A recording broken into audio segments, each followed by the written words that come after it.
Welcome and thank you for watching Midsub TV. So it is eventually here. It has arrived, the BKFC 55 out of Planet Ice, Leeds, the UK, for November the 18th, with Danny Christie and Jared Warren headlining the event there.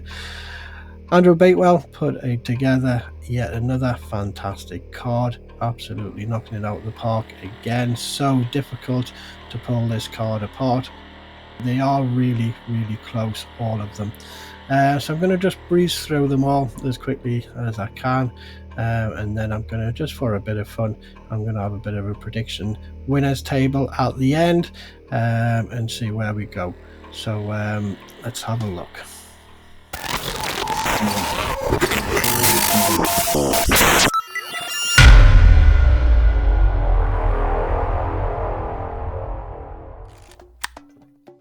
So Aggie Faulkner against Rob Cunningham, heavyweight. Both these lads unbeaten on the BKFC promotion, but one of them will be walking away with an L on the record after Saturday. Aggie Faulkner, we haven't seen him out from, well, it's been a year to the date. He was on the Newcastle card last, wasn't he, when he was taking on Dan Robson. He made short work of Robson there in the first, just clubbed him into submission with that big right he likes to use.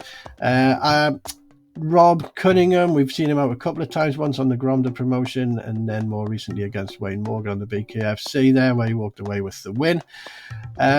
Rob is constantly improving. We're seeing the evolution of Rob Cunningham. He's just getting better. Just every time we see him out, a lot more confident every time we see him out there. How's he going to manage with Aggie Faulkner? Well, I think you know what you're going to get with Aggie Faulkner. You know, you're not going to get a technical masterclass. He just wants to take his opponent's head off with that big right.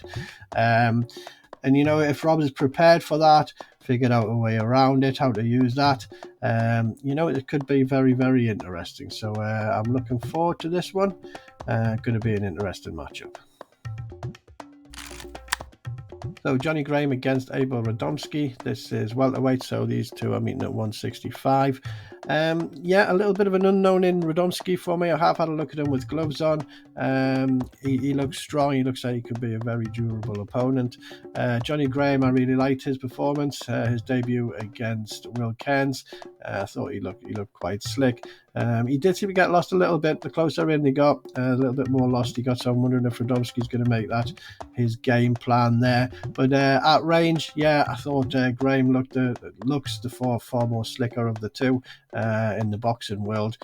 So it's going to be interesting how this one plays out. So looking forward to this. So we got Luke Nevin against Paul Cook here at welterweight. So these two are meeting at 165. So straight away, you know, we know what we're getting with Luke Nevin. We know he's a great fighter, very capable. You know, I went straight to it. In my mind, I went straight to, okay, this is looking like this is going to be Luke Nevin's. He has the length advantage there. We know he's a very capable fighter, knows what he's doing in there. Great performance last out against Franklin Tanaglia. Did take the loss, but nonetheless it was a great performance. Paul Cook, we didn't get to see much because he was in with that Aaron Forster, who just didn't seem to perform on that night. I don't know what happened there, but nobody would have been more frustrating than Paul Cook on that. But yes, this could be a really competitive matchup, so I'm really looking forward to seeing these two out there. Antonio Moscatiello, a very accomplished boxer. What a great move that is, bringing him across to the BKFC, taking on Hospodi, Heinrich Hospodi. If you haven't come across this lad, he's a real threat. Even to fight somebody the caliber of Moscatiello, he's a real threat. He's a real handful. Very strong, very explosive. Got plenty of experience as well. This could be a really fantastic fight. So we got Thompson against David Oscar, cruiserweight. So these lads meeting at 205. Thompson, yeah, he's a much better boxer than I anticipated. On his debut against Robbie Brown, he took the win there, and I was really impressed with his boxing skills. David Oscar, he's he's become part of the furniture around BKFC, hasn't he? He took his debut in April. He's been out on every show, including the Prospect Series, which was more recently. This is his 4th outing since April, so very busy. No L's on his record there. One of these lads will be taking an L home with them after Saturday. Who will it be? It's hard to tell. I mean, Carl Thompson, you do feel that if he's going to get the win on this, he's going to have to take it all 5. Doesn't seem that anybody can really hurt at this point. David Oscar, he just seems to have that special gene, doesn't he, that no matter what he lacks in technical ability, he more than makes up in durability. So it's going to be interesting to see, can Carl's boxing ability deal with the constant pressure, the relentless pressure from David Oscar. We'll have to wait and see, but a very, very, again on this card, just a very, very interesting matchup. So we got Nathan Owens against Conor Cook here, light heavyweight. So these two are going to be meeting at 185. An intriguing matchup. Again, we've got Conor Cook, who, looking at him in his frame size, he does. I mean, and he has previously been fighting at 205 at Cruiserweight. Coming down to 185 to meet Nathan Owens in this. Last we saw Nathan Owens out against David Round. That was a great fight, really good fight. We know Nathan Owens, he can go to war if he needs to. Conor Cook looks very commanding in there, doesn't he? He really does look like he knows what he's doing, very comfortable. So this, for me, this is an excellent fight. Both of these unbeaten on the BKFC promotion. Again, one of them, another fight where one of them is going to be walking away with an L there. But this has got fight of the night written all over it for me. Both of these lads are very skilled fighters. Can't wait to see this one. So Gary Fox against Robbie Brown at featherweight. So these two meeting at 145. This is much anticipated, isn't it? Possibly the most talked about fight on the card.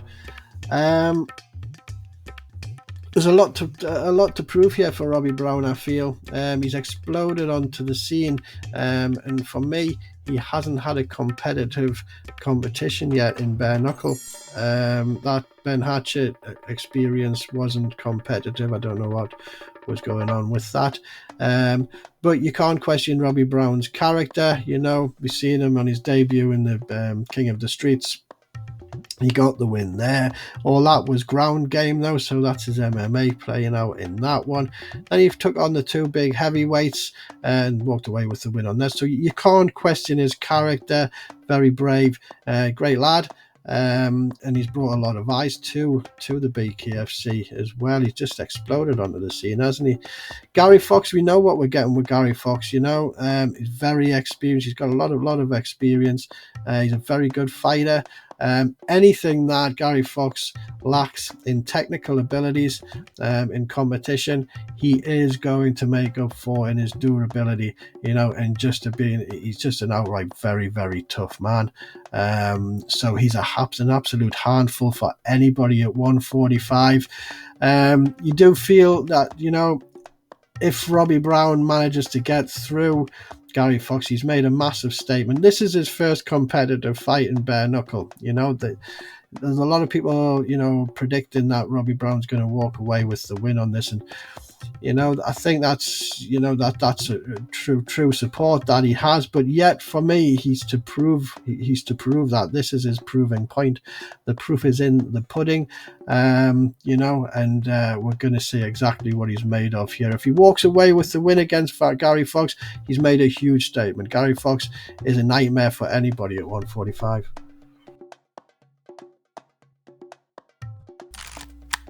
So look, Atkins against Darren Hendry. They're fighting at Cruiserweight, so be meeting at 205 there.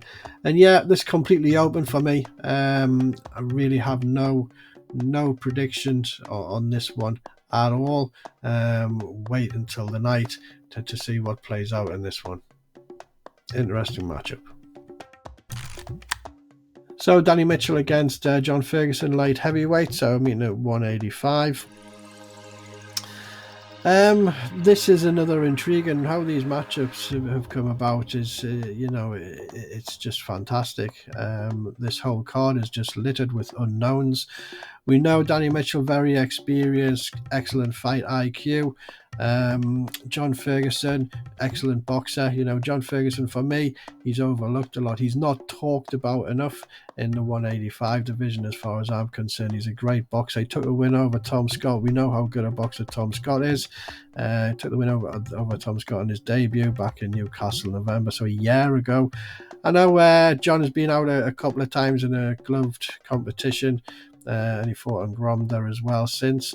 But yeah, this one, it's another 50-50. Too many unknowns in this one to make any kind of educated prediction on this. So it's just going to be an intrigue. Your whole card's littered with intriguing matchups here, and this is just another one of them. So Mason Shaw against Matt Hodson, Cruiserweight, 205. Intriguing again, which is the theme to this card, isn't it? Everything is great on this card.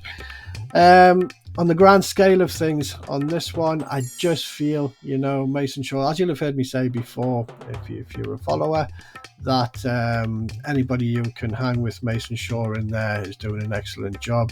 And I just feel technically overall, on the grand scale of things, the scales tip in the favour of Mason Shaw on this one. But Matty Hodson, I mean, there's plenty of experience in there, and this is a 205. Anything could happen in there. Just for me, scales are tinkering on the side of Mason Shaw, but an intriguing matchup. Can't wait to see it. So Anthony Holmes against Bart Krul. This is middleweight, so these lads meeting at 175 on this occasion. Interesting to see the way Anthony Holmes is skipping down the weight classes as per each outing there. He started on his debut against Darren Hendry on 205 Cruiserweight. Took the win there, came down to 185 to face Danny Christie, took the loss there, and now he's skipping down to middleweight to 175 to fight Bart Krul. This is Bart Krul's preferred fight weight. Bart Krul has been performing at 185 to get the fights in on the BKFC, and he's been performing very, very well. He's a great fighter. This is, got all the makings of an excellent fight. Can't wait to see it. So Danny Christie against Jared Warren, light heavyweight, main event. This is the headliner of the BKFC 55 out of Leeds.